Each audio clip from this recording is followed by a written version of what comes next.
If you're a fader or even a slicer of the golf ball, this video could dramatically help you hit the ball straighter, longer, and ultimately get good at golf. Hi everyone, my name is James Robinson. If you want to do just that, make sure you do subscribe to this YouTube channel. Today we're talking about big dog, we're talking about driver. If you struggle with a slice or even an overfade, generally what you're doing is you're coming across the golf ball with the path. So the path's leading from out to in with a slightly closed face to the target, but an open face to the path. The ball starts left, it finishes right. It is the most annoying thing in the world.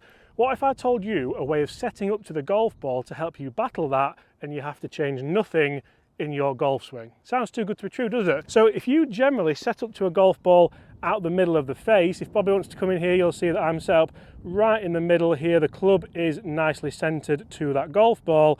Now, if I wanted to hit that out the middle, generally that's where you're going to get the most speed. That's why we teach to hit the golf ball out the middle. That's why we line up the golf ball out the middle. But if I do that and my swing path comes slightly across the golf ball, we have a weak fade to the right, and that's where it occurs.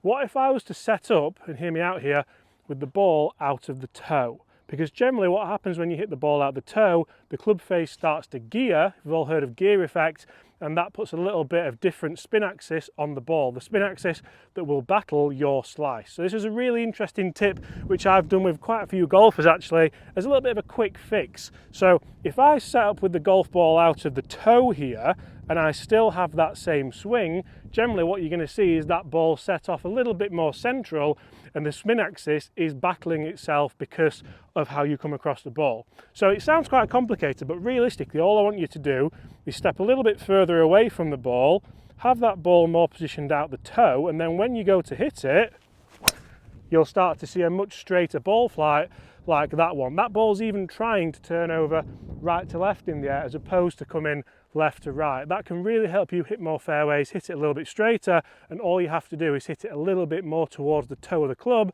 where I personally feel like the sweet spot is starting to move. You lower the spin rate, you get a little bit of a better launch, and generally you can hit that ball a little bit straighter without having to change too much in that golf swing.